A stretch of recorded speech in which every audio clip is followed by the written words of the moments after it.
يا مساء الخير على اجمل متابعين في الدنيا واجمل اخوات، وحشتوني. النهارده هنعمل مع بعض بقى الكيكه الخطيره دي بصوص الشوكولاته الرهيب. كيكه فظيعه اسفنجيه وما خدتش مني اي وقت. دي قناتي، اتمنى ان انتوا تشتركوا في القناه.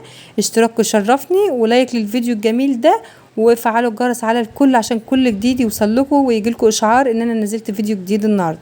حاجه بقى خطيره، حاجه من الاخر فعلا فاخر، جميله جدا وطالعه معايا اسفنجيه رهيبه. بصي انا ما استنيتش اما تبرد لان العيال واقفين فوق راسي على طول، فما استنيتش ان هي تبرد. اول ما خلصتها على طول ابتدينا ناكل منها. فظيعه بجد، مش كيكه، هي جاتو، يعني اطعم كمان من الجاتو.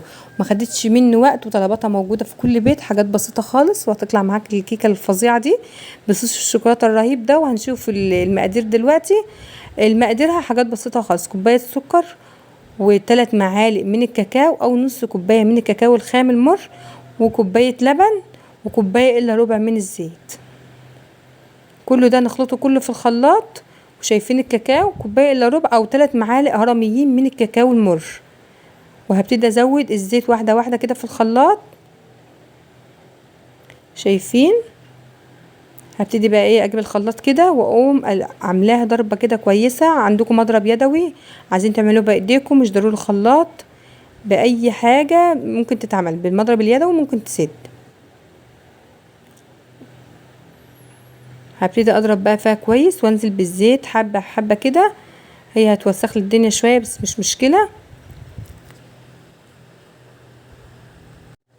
لو حسيتوا، انا حطيت الزيت الوقت، لو حسيتوا ان هي تقيله معاكوا زودوا شويه لبن. انا احيانا كتير بحس ان هي تقيله قوي معايا فبزود شويه لبن، بزود حبه بحبه كده او معلقه بمعلقه باللبن كده، وانزل الجوانب كده عشان تتضرب كويس. لو عندكم مضرب يدوي هتمشي برده، تبقى حلوه خالص، والشفشق موجود في كل بيت، هتطلع معاكم مظبوطه. انا حسيت ان هي تقيله فحطيت لها شويه لبن عشان تخف معايا، واخد الجزء منها للكيك. كل ما اضرب فيها كده احس ان هي تقيله اقوم حاطه لها شويه لبن.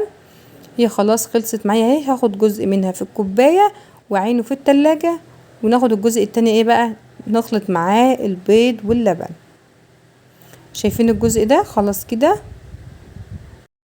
معايا حبايتين من البيض بدرجة حرارة الغرفة، وهنزل عليهم بالفانيليا وهضربهم في الخلاط كله مع بعضه، الخليط ده كله مع بعضه. وبعد كده اقوم جايبة كوبايتين من الدقيق.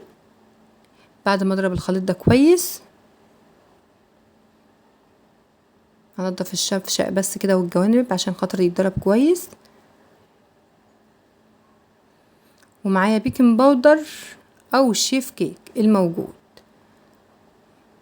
معايا كوبايتين من الدقيق وهنزل عليهم بالباكو بيكنج باودر كله. ده حوالي 10 جرام من البيكنج باودر.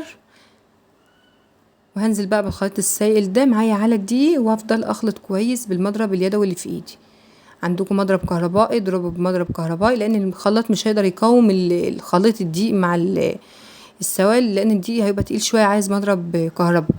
فاعملها بالمضرب اليدوي لحد ما تظبط معايا وتلم كده الدقيق كله في ايدي كده زي ما انتوا شايفين.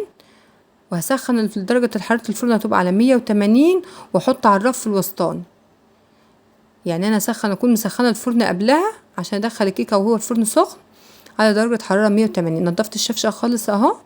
وابتدي بقى ايه اخلط اقلبه تاني. كل ما تضربي فيها تبقى احسن طبعا. معلش المضرب فلت من ايديا. كل ما تضربي فيها كويس تطلع نتيجة احسن. وهدهن الصينية سمنة. خلاص هي جهزت معايا خالص اهي. هدهن الصينية سمنة واقوم نازلة بالخليط الكيك اللي انا عملته. وطبعا انا قلت لكم ان انا مسخنه الفرن على درجة حرارة 180 على الرف الوسطاني على الشبكة مش من تحت. لو من تحت تعملوها على درجة حرارة 120. هي استوت معايا خالص اهي، وابتديت اجربها بالخلة السنان دي اشوفها استوت من النص ولا لا. ابتدي بقى انزل عليها بالشوكولاته، صوص الشوكولاته اللي احنا عملناه وحطيناه في التلاجة. شايفين كان طعمه خطير بجد رهيب. يعني طلباتها موجوده في كل بيت. وكانت كيكه معايا بقى وتقولي لي جاتو اجمل واطعم من الجاتو كمان. لايك للفيديو يا حبايبي، ما تنسونيش في اللايك عشان الفيديو يوصل لاكبر عدد، فاللايك مهم جدا. وهنزل بقى باي شوكولاته بقى، شوكولاته مبشوره، عندكم شوكولاته من دي، اي نوع شوكولاته انتوا عايزين تزوقوا بيها الكيكه او تاكلوها كده مفيش مشكله. هي كلها يعني في جميع الحالات حلوه وطعمها حلو. وبألف هنا وشفا يا حبايبي، وتسلمولي يا رب، وحاجه كده فظيعه. وشجعوني يا جماعه عشان استمر باللايك. نبتدي بقى نقطعها زي ما شفتوا في اول الفيديو. وبألف هنا وشفا يا حبايبي، ونشوفكم في فيديو جديد في قناة أكلات كوكو. وأوريكم بس قطعة كده تاني فظيعة بجد، خطيرة وطعمها خطير. بألف هنا وشفا، جربوها واكتبوا له تعليق حلو منكم كده يفرحني. اكتبوا له في التعليقات كده تعليق حلو اول ما تعملوها وتجربوها وتطلع حلوة معاكم. حاجة خطيرة بجد، طعمها خطير.